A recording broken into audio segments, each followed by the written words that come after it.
Hello, this is Brian, and for the next hour, I'll be reading from the January 13th issue of the Toronto Star on the Niagara Frontier radio reading service. Death toll from Iranian protests surpasses 2,000, activists say, as chaos recalls 1979 revolution. The death toll from nationwide protests in Iran surpassed 2,000 people on Tuesday, activists said, as Iranians made phone calls abroad for the first time in days after authorities severed communications during a crackdown on demonstrators. The number of dead climbed to at least 2,003, as reported by the U.S.-based human rights activist news agency. That figure dwarfs the death toll from any other round of protest or unrest in Iran in decades, and recalls the chaos surrounding the country's 1979 Islamic Revolution. Iranian state television offered the first official acknowledgement of the high death toll, quoting an official saying the country had a lot of martyrs, and that it did not release a toll earlier because of the dead suffering gruesome injuries. However, that statement came only after activists reported their toll. The demonstrations began a little over 2 weeks ago in anger over Iran's ailing economy and soon targeted the theocracy, particularly 86-year-old Supreme Leader Ayatollah Ali Khamenei. Images obtained Tuesday by the Associated Press from demonstrations in Tehran showed graffiti and chants calling for Khamenei's death, something that could carry a death sentence. Soon after the new death toll became public, U.S. President Donald Trump wrote on his Truth Social platform, "Iranian patriots, keep protesting, take over your institutions." He added, "I have canceled all meetings with Iranian officials unless the senseless killing of protesters stops. Help is on its way." Trump did not give details. Iranian Foreign Minister Abbas Araghchi, speaking to the Qatar-funded satellite news network Al Jazeera in an interview aired Monday night, said he had continued to communicate with U.S. envoy Steve Witkoff. But after Trump's message Tuesday, top Iranian security official Ali Larijani responded by writing, "We declare the names of the main killers of the people of Iran. 1. Trump. 2. Israeli Prime Minister Benjamin Netanyahu." Death toll spikes. The activist group said 1,850 of the dead were protesters, and 135 were government-affiliated. 9 children were killed, along with 9 civilians it said were not taking part in protests. More than 16,700 people have been detained, the group said. With the internet down in Iran, gauging the demonstrations from abroad has grown more difficult. The AP has been unable to independently assess the toll. Iran's government has not offered overall casualty figures. Skylar Thompson with the human rights activist news agency told AP the new toll was shocking, particularly since it reached 4 times the death toll of the months-long 2022 Mahsa Amini protests in just 2 weeks. She warned that the death toll would still rise. "We're horrified, but we still think the number is conservative." Speaking by phone for the first time since their calls were cut off from the outside world, Iranian witnesses described a heavy security presence in central Tehran, burned out government buildings, smashed ATMs, and few passers-by. Meanwhile, people remain concerned about what comes next, including the possibility of a U.S. attack. "My customers talk about Trump's reaction while wondering if he plans a military strike against the Islamic Republic," said shopkeeper Mahmoud, who gave only his first name out of concern for his safety. "I don't expect Trump or any other foreign country cares about the interests of Iranians." Reza, a taxi driver who also gave just his first name, said protests are on many people's minds. "People, particularly young ones, are hopeless, but they talk about continuing protests," he said. Iranians reach out, but world can't reach in. Several people in Tehran were able to call the AP on Tuesday and speak to a journalist. The AP bureau in Dubai, United Arab Emirates, was unable to call those numbers back. Witnesses said text messaging was still down, and internet users in Iran could connect to government-approved websites locally, but nothing abroad. Anti-riot police officers wore helmets and body armor while carrying batons, shields, shotguns, and tear gas launchers, according to the witnesses. Police stood watch at major intersections. Nearby, witnesses saw members of the Revolutionary Guard's all-volunteer siege force who carried firearms and batons. Security officials in plainclothes were visible in public spaces. Several banks and government offices were burned during the unrest, witnesses said. Banks struggled to complete transactions without the internet, they added. Shops were open, though there was little foot traffic in the capital. Tehran's Grand Bazaar, where the demonstrations began December 28th over the collapse of Iran's rial currency, opened Tuesday. However, a witness described speaking to multiple shopkeepers who said security forces ordered them to reopen no matter what. Iranian state media had not acknowledged that order. The witnesses spoke on condition of anonymity for fear of reprisal. It also appeared that security service personnel were searching for Starlink terminals as people in northern Tehran reported authorities raiding apartment buildings with satellite dishes. While satellite television dishes are illegal, many in the capital have them in homes, and officials broadly had given up on enforcing the law in recent years. On the streets, people also could be seen challenging plainclothes security officials who were stopping passers-by at random. State television also read a statement about mortuary and morgue services being free, a signal that some likely charged high fees for the release of bodies amid the crackdown. Khamenei, in a statement carried by State TV, praised the tens of thousands who took part in pro-government demonstrations nationwide on Monday. This was a warning to American politicians to stop their deceit and not rely on traitorous mercenaries, he said. The Iranian nation is strong and powerful and aware of the enemy.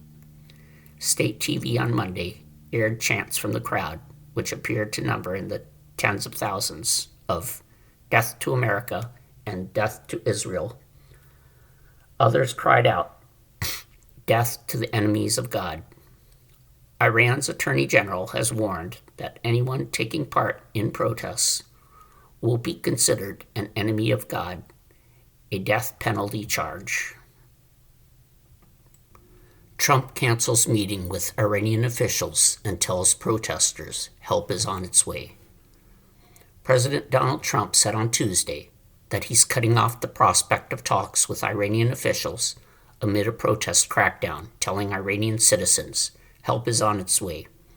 Trump did not offer any details about what the help would entail, but it comes after the Republican president just days ago said Iran wants to negotiate with Washington after his threat to strike the Islamic Republic, where the death toll from nationwide protests has spiked to more than 2,000, according to human rights monitors. But Trump, with his latest message on social media, appeared to make an abrupt shift about his willingness to engage with the Iranian government. Iranian patriots, keep protesting, take over your institutions, Trump wrote in a morning post on Truth Social. Save the names of the killers and abusers. They will pay a big price. I have canceled all meetings with Iranian officials until the senseless killing of protesters stops. Help is on its way. The U.S. president has repeatedly threatened Tehran with military action if his administration found the Islamic Republic was using deadly force against anti-government protesters. Trump on Sunday told reporters he believed Iran is starting to cross that line and has left him and his national security team weighing very strong options, even as he said the Iranians had made outreach efforts to the U.S. And on Monday, the president's team offered guarded hope that a diplomatic solution could be found. What you're hearing publicly from the Iranian regime is quite different from the messages the administration is receiving privately, and I think the president has an interest in exploring those messages, White House Press Secretary Carolyn Leavitt told reporters Monday. However, with that said, the president has shown he's unafraid to use military options if and when he deems necessary, and nobody knows that better than Iran. Also on Monday, Trump said he would slap 25% tariffs on countries doing business with Tehran, effective immediately, but the White House has not provided details on that move. China, the United Arab Emirates, Turkey, Brazil, and Russia are among economies that do business with Tehran. Vice President J.D. Vance, Secretary of State Marco Rubio, and key White House National Security Council officials began meeting Friday to develop options for Trump, ranging from a diplomatic approach to military strikes. Iran, through the country's parliamentary speaker, has warned that the U.S. military and Israel would be legitimate targets if Washington uses force to protect demonstrators. More than 600 protests have taken place across all of Iran's 31 provinces, the human rights activist news agency reported Tuesday. The activist group said 1,850 of the dead were protesters and 135 were government-affiliated. It said more than 16,700 people had been detained. Understanding the scale of the protests has been difficult. Iranian state media has provided little information about the demonstrations. Online videos offer only brief, shaky glimpses of people in the streets or the sound of gunfire. Trump's push on the Iranian government to end the crackdown comes as he is dealing with a series of other foreign policy emergencies around the globe. It's been just over a week since the U.S. military launched a successful raid to arrest Venezuela's Nicolas Maduro and remove him from power. The U.S. continues to mass an unusually large number of troops in the Caribbean Sea. Trump is also focused on trying to get Israel and Hamas onto the second phase of a peace deal in Gaza and broker an agreement between Russia and Ukraine to end the nearly 4-year war in Eastern Europe. But advocates urge Trump to take strong action against Iran, say this moment offers an opportunity to further diminish the theocratic government that's ruled the country since the Islamic Revolution in 1979. The demonstrations are the biggest Iran has seen in years. Protests spurred by the collapse of Iranian currency that have morphed into a larger test of Supreme Leader Ayatollah Ali Khamenei's repressive rule. Trump is ending protected immigration status for Somalis, long a target of his anti-immigrant barbs. Donald Trump's administration said Tuesday it will end temporary protected status for immigrants from Somalia, the latest move in the president's mass deportation agenda.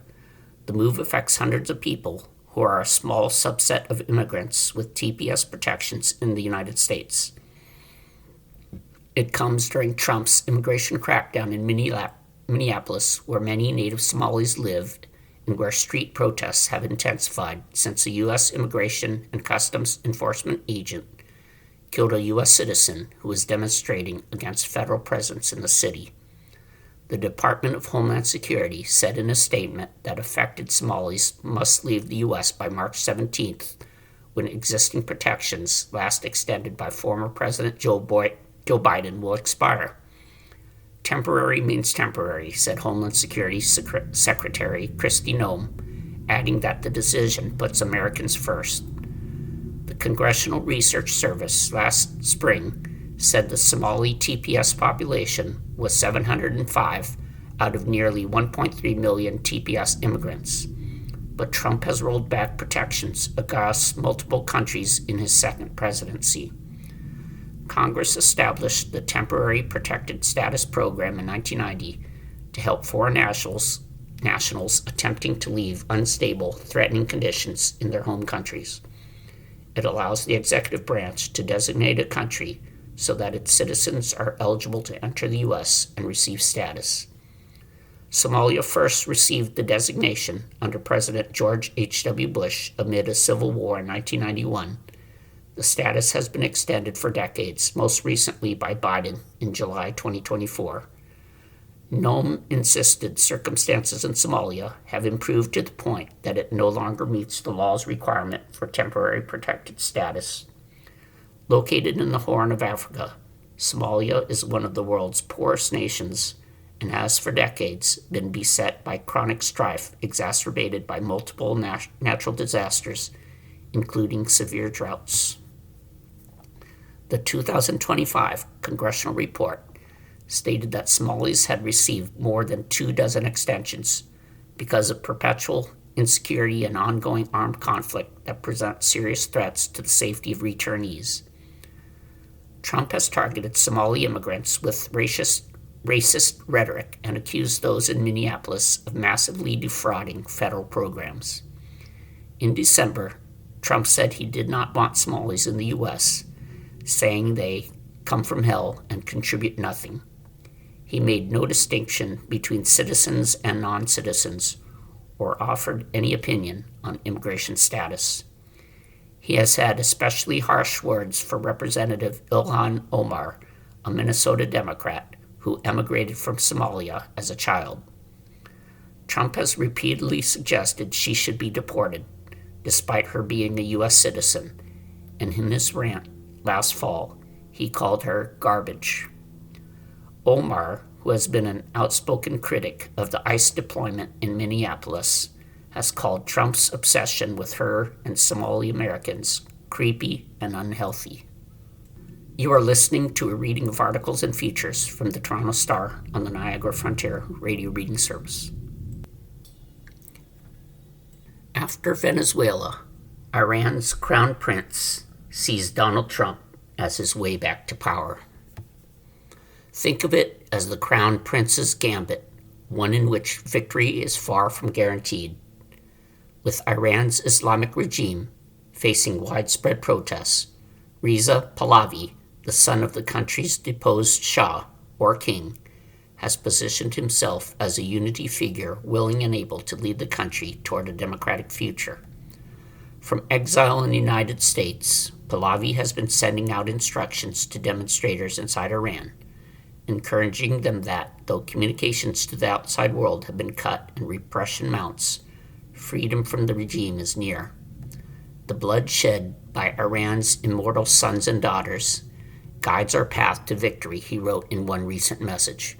We are not alone. International support will soon arrive. Stand by for my next messages.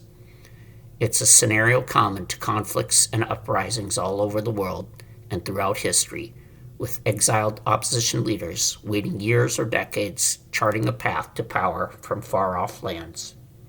The 1979 Iranian Revolution, which ousted Iran's Shah, Pahlavi's father, was led by the exiled cleric Ruhollah Mossavi Khomeini.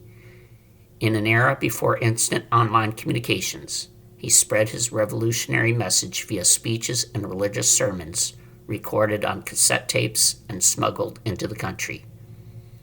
What is novel now is to have two prominent instances of opposition leaders plotting a path to power in the space of just over a week. Pahlavi's defiant calls echo those of Venezuelan opposition leader Maria Corina Machado after Nicolas Maduro was deposed in a January 3rd military operation and brought to the U.S. to face drug trafficking charges. But the fate of Machado, who is expected to visit U.S. President Donald Trump this week, could foreshadow Pahlavi's obstacles if the Iranian regime is toppled. Leaders are important, but at the end of the day, the question will be whether the fighting forces, the military and the police, will yield and will they give loyalty to the new regime. That's true in both cases, said Yossi Shane, a professor of political science at Tel Aviv University who studies politicians and governments in exile. Though widely recognized as the leader of Venezuela's opposition movement, and having received last year's Nobel Peace Prize, it was Maduro's vice president, Delcy Rodriguez, who assumed the country's top role. She is reportedly cooperating with the Trump administration's demands, which include selling its oil and releasing some political prisoners. Machado told CBS last week that her party won the 2024 presidential election by a landslide, so there is a mandate there. A reference to the vote contested by her party's candidate Edmundo Gonzalez, after the regime barred Machado from running. We are ready and willing to serve our people, as we have been mandated. Machado's plight has been a hard lesson in realpolitik, at least the type practiced by Trump. Asked why she was not invited to assume power in the country, Trump said he thought it would be very tough for her to hold power because she doesn't have the support or the respect within the country. And while U.S. Secretary of State Marco Rubio wrote on social media over the weekend that the United States supports the brave people of Iran, Trump has been hesitant to back any particular candidate. I think that we should let everybody go out there and see who emerges, he told podcaster Hugh Hewitt. Videos circulating online of the protests in Iran appear to show the crowds shouting slogans that include calls for the end of dictatorships and for freedom, but also for the return of Pahlavi and the monarchy. The big difference between the Crown Prince and someone like Machado in Venezuela is a popular and democratic mandate. Pahlavi left Iran in 1978 when he was 17 years old for jet fighter training in the United States and has never set foot back in his country since. Machado, meanwhile, lived mostly in hiding in Venezuela, leaving the country only in December to attend the Nobel Peace Prize ceremony in Oslo. She was secreted out of her home country in disguise aboard a fishing boat, braving rough seas and the risk of American missile strikes if her vessel was taken for a drug vessel. Both are now seeking Trump's patronage and support. Machado offered to give him her Nobel statue as a gesture of appreciation for taking out Maduro. Pahlavi appeared on Fox News on Sunday in an attempt to curry favor with Trump. There is a reason why people in Iran are renaming streets after you, he said. They know that you are the total opposite to Barack Obama or Joe Biden. They know that you are not going to throw them under the bus, as has happened before. Both are engaging in a risky strategy, Shane warned. Every visitor to the White House now knows that shameless flattery is key to every bid for Trump's assistance and support. But what is becoming the norm in Washington will not necessarily be accepted by people in the real world and the parts of it that may hold dimmer views of American political hegemony. It can work both ways. You want relations with America, but you don't want to be perceived as completely beholden to America and just dependent, Shane said. That's particularly true of someone like Machado, who has a legitimate and mostly untarnished claim to the title of Venezuela's defender of democracy and human rights. But it may be even more problematic in Iran. About 1/3 of Iranians favor regime change in the country, and another 1/3 favor more gradual reforms, according to an opinion poll released in August by the Netherlands-based Group for Analyzing and Measuring Attitudes in Iran. 11% said they supported the regime, while about 17% backed none of the options. That same survey put support for Pahlavi at 31%, the highest among Iranian opposition figures. There is a mystique about someone who has not been there for almost 50 years, Shane said. When you want to oust the regime, the people who live in Iran no longer remember the time of the Shah. Only the elderly, and of course the people who support the regime itself, the Islamists who saw the monarchy as the nemesis of the people. There is, of course, a third option. It follows the precedent set in Venezuela, one that Trump may have been alluding to when he revealed that he is weighing military intervention, but has also started negotiating with Tehran. It's a solution that could please no one except for the U.S. president. Neither the total victory for the protesters risking their lives or change, nor an outcome that sees the Iranian regime crush the demonstrations and the aspirations of those taking part with force. A solution instead that puts Iran under Trump's control and on a slow path to transition, while Trump locks in the country's vast resources, all while consolidating America's growing power and global influence. Tensions flare in Minnesota as protesters and federal agents repeatedly square off.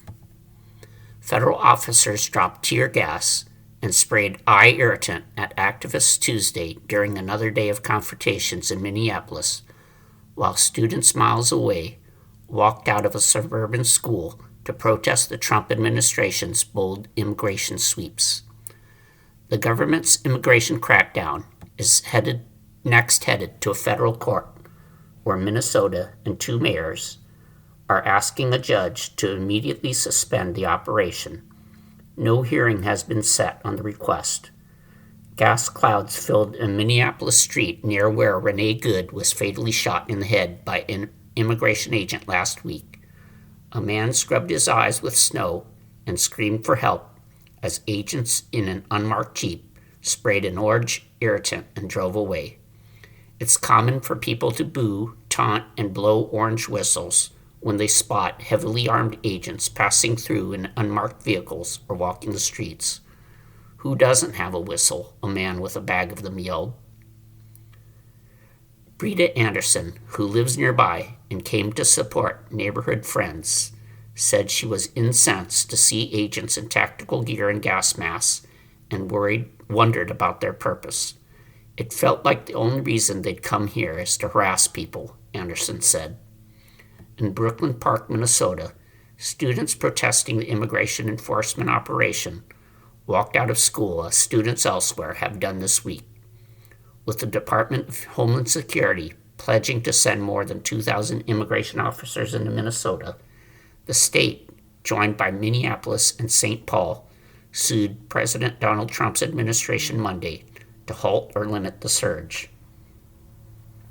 The lawsuit says the Department of Homeland Security is violating the First Amendment and other constitutional protections by focusing on a progressive state that favors Democrats and welcomes immigrants. This is, in essence, a federal invasion of the Twin Cities in Minnesota, and it must stop, State Attorney General Keith Ellison said. Minneapolis Mayor Jacob Frey said, "What we are seeing is thousands, plural, thousands of federal agents coming into our city, and yeah, they're having a tremendous impact on day-to-day life. Dozens of protests or vigils have taken place across the U.S. to honor Good since the 37-year-old mother of 3 was killed. Homeland Security says it has made more than 2,000 arrests in the state since early December and is vowing to not back down." Spokesperson Tricia McLaughlin, responding to the lawsuit, accused Minnesota officials of ignoring public safety. President Trump's job is to protect the American people and enforce the law, no matter who your mayor, governor, or state attorney general is, McLaughlin said. The Trump administration has repeatedly defended the immigration agent who shot Good, saying he acted in self-defense, but that explanation has been widely panned by Frey, Minnesota Governor Tim Walz, and others based on videos of the confrontation. 2 Democratic lawmakers from Massachusetts announced Tuesday they are sponsoring a bill to make it easier for people to sue and overcome immunity protections for federal officers who are accused of violating civil rights. The bill stands little chance of passage in the Republican-controlled Congress. In Wisconsin, Lieutenant Governor Sarah Rodriguez is proposing that the state ban civil immigration enforcement around courthouses, hospitals, health clinics, schools, churches, and other places. She is hoping to succeed Governor Tony Evers, a fellow Democrat who is not running for a 3rd term. We can take a look at that, but I think banning things absolutely will ramp up the actions of our folks in Washington, D.C., Evers said, referring to the Trump administration. They don't tend to approach those things appropriately. You are listening to a reading of articles and features from the Toronto Star on the Niagara Frontier radio reading service. Trump repeats false claims when discussing Greenland security in the Arctic. U.S. President Donald Trump has made an American takeover of Greenland a focus of his second term in the White House, calling it a national security priority while repeating false claims about the strategic Arctic island. In recent comments, he has floated using military force as an option to take control of Greenland. He has said if the U.S. does not acquire the island, which is a self-governing territory of NATO ally Denmark, then it will fall into Chinese or Russian hands. Here's a closer look at the facts. Trump discussing the security situation in the Arctic. We need that because if you take a look outside of Greenland right now, there are Russian destroyers, there are Chinese destroyers, and bigger, there are Russian submarines all over the place. We're not going to have Russia or China occupy Greenland, and that's what they're going to do if we don't. The facts. Experts have repeatedly rebuffed Trump's claims of Chinese and Russian military forces lurking off Greenland's coastline. Experts say Russia instead operates in the Barents Sea off the Scandinavian coast, and both China and Russia have a presence in the Bering Sea south of Alaska. That statement makes no sense in terms of facts, said Andreas Ostagin, Research Director for Arctic and Ocean Politics at the Fridtjof Nansen Institute in Oslo, Norway. There are no Russian and Chinese ships all over the place around Greenland. Russia and or China has no capacity to occupy Greenland or to take control over Greenland. Lynn Mortensgaard, an expert on the international politics of the Arctic at the Danish Institute for International Studies, said that while there are probably Russian submarines, as there are across the vast Arctic region near Greenland, there are no surface vessels.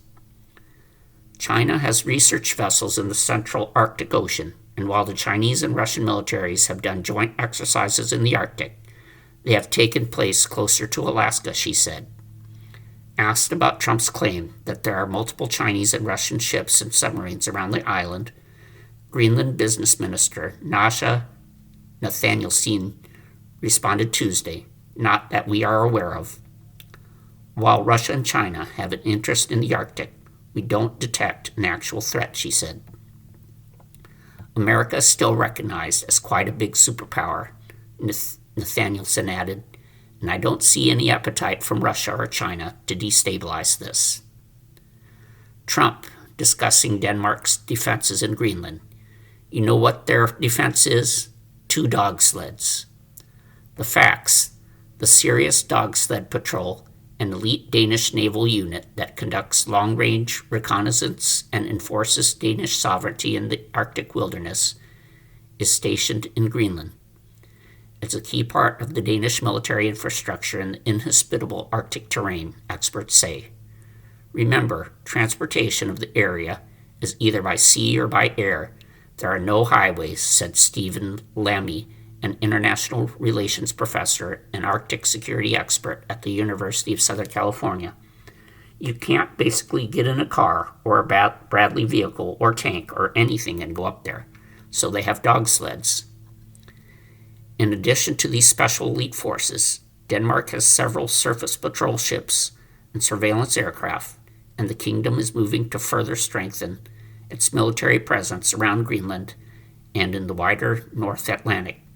Last year, the government announced a roughly $2.3 billion agreement with parties including the governments of Greenland and the Faroe Islands, another self-governing territory of Denmark, to improve capabilities for surveillance and maintaining sovereignty in the region. The plan includes 3 new Arctic naval vessels, 2 additional long-range surveillance drones, and satellite capacity. Meanwhile, Denmark's Joint Arctic Command is headquartered in Nuuk, the capital, and tasked with the surveillance, assertion of sovereignty, and military defense of Greenland and the Faroe Islands, according to its website. It has smaller satellite stations across the island. Greenland also guards part of what is known as the GIUK, Greenland, Iceland, United Kingdom Gap, where NATO monitors Russian naval movements in the North Atlantic. The U.S. Department of Defense also operates the remote Pituffik Space Base in northwestern Greenland, which was built after the U.S. and Denmark signed the Defense of Greenland Treaty in 1951. It supports missile warning, missile defense, and space surveillance operations for the U.S. and NATO. Trump discussing why Greenland is part of the Danish kingdom. The fact that they had a boat land there 500 years ago doesn't mean that they own the land. I'm sure we had lots of boats go there also. The facts. The first humans arrived in northern Greenland circa 2500 BC, traveling from what is now Canada after the narrow strait separating the island from North America froze over. The Norse explorer Eric the Red arrived circa AD 985 with a fleet of Viking ships, according to the medieval Icelandic sagas. In 1721, Lutheran missionary Hans Egede arrived in Greenland and ultimately began efforts to convert the indigenous people to Christianity, marking the start of Denmark's modern colonization of Greenland, which formally became a Danish colony in 1814. The U.S. government recognized Denmark's right to the whole of Greenland more than a century later. It's the same logic about the U.S. and sovereignty, right? You have a couple of boats arriving from Europe, and now you own the United States of America, said Osthagen of the Fridtjof Nansen Institute. The indigenous population was there before you guys. In 2009, Greenland became a self-governing country within the Danish kingdom. The island has a right to independence when requested by local voters. International law has developed over the centuries, pivoting from land-grabbing colonial powers to modern-day treaties honoring borders largely developed after World War II. Ulrik Promgod, a senior researcher and Arctic security expert at the Danish Institute for International Studies, said post-war it has remained important, especially to the U.S., for countries to refrain from exerting power over other territories. We shouldn't just grab and go to war, he said. Rather, it should be peoples who have their self-determination. Supreme Court seems likely to uphold state bans on transgender athletes in girls' and women's sports.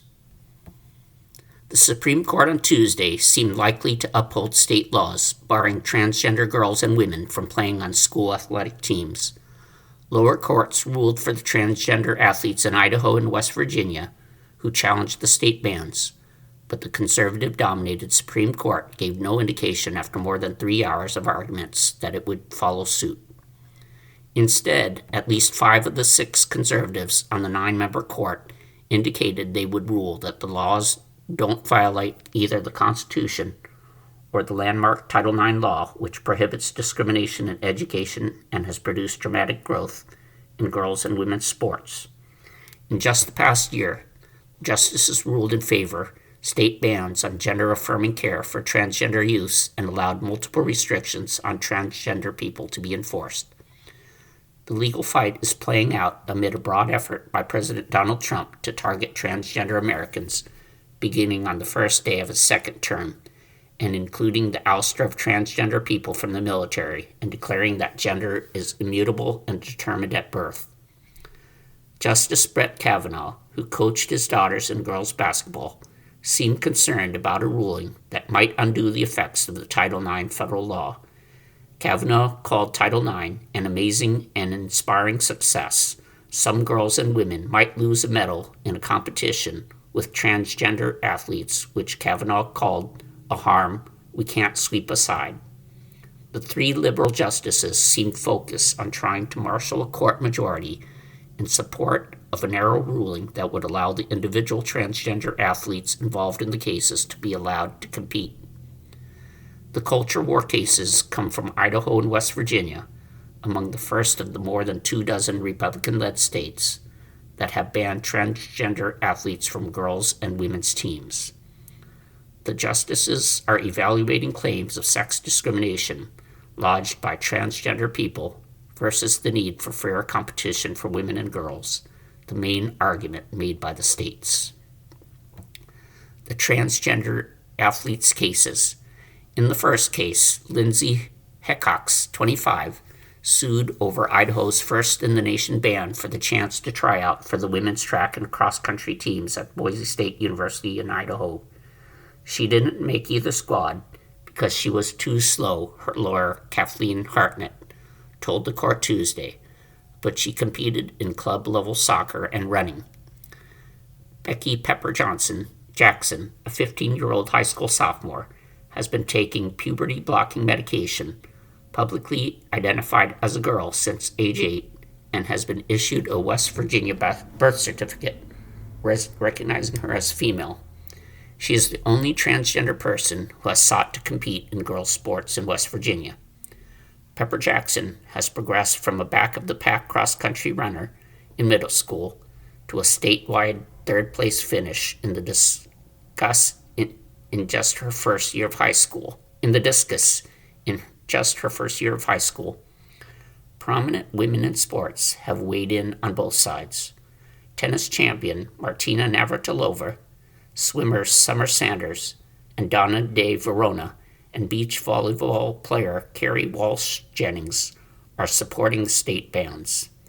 Soccer stars Megan Rapinoe and Becky Sauerbrunn and basketball players Sue Bird and Brianna Stewart back the transgender athletes. The High Court arguments had been expected to focus on whether the sports bans violate the Constitution or Title IX. In 2020, the Supreme Court ruled LGBTQ people are protected by a landmark federal civil rights law that prohibits sex discrimination in the workplace, finding that sex plays an unmistakable role in employers' decisions to punish transgender people for traits and behavior they otherwise tolerate. But last year, the 6 conservative justices declined to apply the same sort of analysis when they upheld state bans on gender-affirming care for transgender minors. Chief Justice John Roberts signaled Tuesday he sees differences between the 2020 case, in which he supported the claims of discrimination, and the current dispute. The states supporting the prohibitions on transgender athletes argue there is no reason to extend the ruling barring workplace discrimination to Title IX, which dramatically increased opportunities for girls and women in school sports. Lawyers for Pepper Jackson argue that the law protects people like their client from discrimination. They are asking for a ruling that would apply to the unique circumstances of her early transition. In Hecox's case, her lawyers want the court to dismiss the case because she has forsworn trying to play on women's teams. Despite the small numbers of transgender athletes, the issue has taken on outsized importance. The NCAA and the U.S. Olympic and Paralympic Committee banned transgender women from women's sports after Trump, a Republican, signed an executive order aimed at barring their participation. The public generally is supportive of the limits.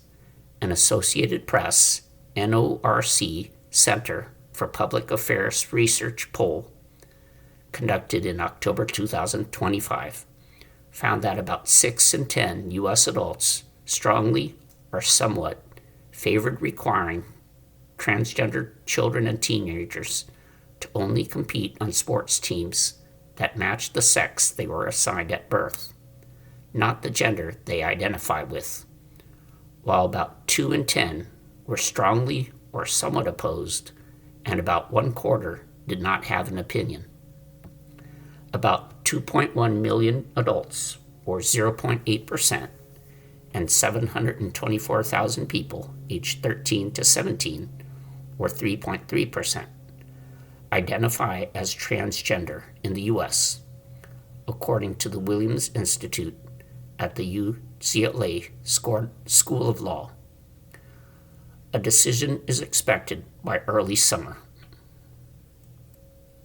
You are listening to a reading of articles and features from the Toronto Star on the Niagara Frontier radio reading service.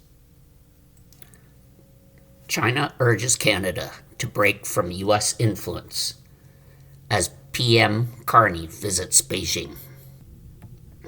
As Canadian leader Mark Carney arrives in China on Wednesday, His hosts see an opportunity to peel the longtime U.S. ally away from their rival, at least a bit. China's state media is calling on the Canadian government to set a foreign policy path independent of the United States, what it calls strategic autonomy. Canada has long been one of America's closest allies, geographically and otherwise, but Beijing is hoping that President Donald Trump's economic aggression and now military action against other countries will erode that long-standing relationship. The government bristled at former U.S. President Joe Biden's efforts to strengthen relations with Europe, Australia, India, China, and others to confront China.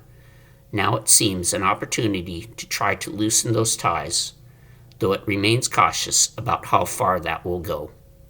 Carney, for his part, has focused on trade, describing the trip to China as part of a move to forge new partnerships around the world to end Canada's economic reliance on the American market. Trump has hit Canada with tariffs on its exports to the United States and suggested the vast resource-rich country could become America's 51st state, an attempt at diplomatic resuscitation. The Canadian Prime Minister, who took office last year, is seeking to revive a relationship with China that was marked with acrimony for more than 6 years under his predecessor, Justin Trudeau. The downturn in relations started with the arrest of a Chinese tech executive in late 2018 at America's request and was fueled more recently by the Trudeau government's decision in 2024 to follow Biden's lead in imposing a 100% tariff on Chinese-made electric vehicles. China has retaliated for both that and a 25% tariff on steel and aluminum with its own tariffs on Canadian exports, including canola, seafood, and pork. If the Canadian side reflects on the root causes of the setbacks in bilateral relations over the past few years, the previous Justin Trudeau government's policies to contain China in lockstep with the United States, it will realize that it can avoid the same outcome by upholding its strategic autonomy in handling China-related issues, the state-owned China Daily newspaper wrote in an editorial this week. If Ottawa still chooses to subject its China policy to the will of Washington again in the future, it will only render its previous efforts to mend ties with Beijing in vain, the English-language paper warned. The government-run Global Times said, perhaps it was a heavy price paid for blindly following the U.S. in imposing high tariffs on China that awakened Ottawa's sense of strategic autonomy. Canadian officials have said they expect Carney's trip to produce progress on trade, but not a definitive elimination of any tariffs. Where could common ground be? Chinese experts said the two countries could find common ground over the U.S. military intervention in oil-rich Venezuela that forcibly brought its president to New York to face charges, and Trump's subsequent statements that Greenland, a Danish territory, should come under U.S. control. We can also see Canada's current state of considerable unease towards the U.S., said Cui Shujun, a foreign policy and Latin America expert at Renmin University of China. If the U.S. can claim Greenland, might it then lay claim to Canada? He also predicted that Trump's move against Venezuelan President Nicolas Maduro would strengthen the strategic autonomy of Latin American countries to resist possible American interference in their affairs. But China remains realistic about how far countries such as Canada could swing in its direction, given their fears of China's growing economic and military clout, as well as their deep historical and cultural ties with the United States. They also have major differences with China over its booming exports and the threat they pose to employment in their countries, as well as over human rights and Taiwan. Zhu Feng, the dean of the School of International Studies at Nanjing University, cautioned against overestimating the importance of Carney's visit to China, because Canada is not only a neighbor of the United States, but also an ally. Trump's pressure on traditional U.S. partners may open up some space for China to expand relations with them, but American allies will need to balance that with their continuing dependence on U.S. economic and military strength. They may be able to reduce that dependence somewhat in the short term, but it's unlikely they will be able to eliminate it for the foreseeable future. Clintons refused to testify in House Epstein probe as Republicans threaten contempt proceedings. Former President Bill Clinton and former Secretary of State Hillary Clinton said Tuesday that they will refuse to comply with a congressional subpoena to testify in a House committee's investigation of Jeffrey Epstein. The Clintons, in a letter released on social media, slammed the House oversight probe as legally invalid, even as Republican lawmakers prepared contempt of Congress proceedings against them. The Clintons wrote that the chair of the House Oversight Committee, Republican Representative James Comer, is on the cusp of a process literally designed to result in our imprisonment. We will forcibly defend ourselves, wrote the Clintons, who are Democrats. They accused Comer of allowing other former officials to provide written statements about Epstein to the committee while selectively enforcing subpoenas against them. The intensifying clash adds another dimension to the fight over Epstein, raising new questions about the limits of congressional power to compel testimony. It also comes when Republicans are grappling with the Justice Department's delayed release of the Epstein files after a bipartisan push for their release. Possible contempt of Congress proceedings. Comer said he'll begin contempt of Congress proceedings next week. It potentially starts a complicated and politically messy process that Congress has rarely reached for and could result in prosecution from the Justice Department. No one's accusing the Clintons of any wrongdoing. We just have questions, Comer told reporters after Bill Clinton did not show up for a scheduled deposition at House offices Tuesday. He added, anyone would admit they spent a lot of time together. Clinton has never been accused of wrongdoing in connection with Epstein, but had a well-documented friendship with the wealthy financier throughout the 1990s and early 2000s. Republicans have zeroed in on that relationship as they wrestle with demands for a full accounting of Epstein's wrongdoing. Epstein was arrested in 2019 on federal sex trafficking and conspiracy charges. He killed himself in a New York jail cell while awaiting trial. We have tried to give you the little information we have. We've done so because Mr. Epstein's crimes were horrific, the Clintons wrote in the letter. Multiple former presidents have voluntarily testified before Congress, but none has been compelled to do so. That history was invoked by President Donald Trump in 2022 between his first and second terms, when he faced a subpoena by the House committee investigating the deadly January 6, 2021 riot by a mob of his supporters at the U.S. Capitol. Trump's lawyers cited decades of legal precedent, they said, shielded an ex-president from being ordered to appear before Congress. The committee ultimately withdrew its subpoena. Comer also indicated that the Oversight Committee would not attempt to compel testimony from Trump about Epstein, saying that it could not force a sitting president to testify. Trump, a Republican, also had a well-documented friendship with Epstein. He has said he cut off the relationship before Epstein was accused of sexual abuse. Lawmakers want the Epstein files. Meanwhile, the congressional co-sponsors of legislation that forced the public release of investigated documents in the sex trafficking probe of Epstein and British socialite Ghislaine Maxwell asked a New York judge in a letter to appoint a neutral expert to oversee release of the materials. The letter, dated January 8th, was delivered to the judge Monday night. U.S. Representative Ro Khanna, a California Democrat, and Representative Thomas Massie, a Kentucky Republican, told U.S. District Judge Paul A. Engelmeyer They had urgent and grave concerns that the Justice Department has failed to comply with Epstein Files Transparency Act, which required the files to be released last month. They said they believed criminal violations have taken place in the release process. Engelmeyer presides over the Maxwell case. Maxwell, a former Epstein girlfriend, is serving a 20-year prison sentence after her 2021 sex trafficking conviction for recruiting girls and women to be abused by Epstein and for sometimes joining in the abuse.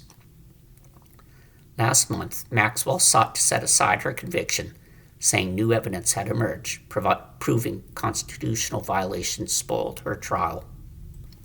Justice Department officials who did not immediately respond to a request for comment Tuesday have said the file's release was slowed by redactions required to protect the identities of abuse victims.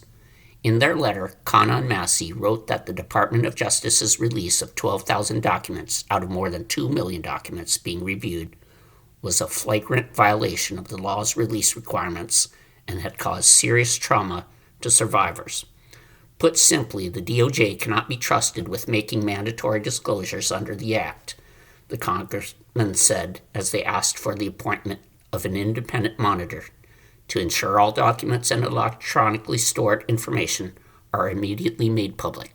They also recommended that a court-appointed monitor be given authority to notify and prepare reports about the true nature and extent of the document production and whether improper redactions or conduct have taken place. Engelmeyer directed the Justice Department and Maxwell, if she wishes, to respond to the allegations from the congressman by Friday. You've been listening to a reading of articles and features from the January 13th issue of the Toronto Star. Your reader has been Brian. Thank you for listening.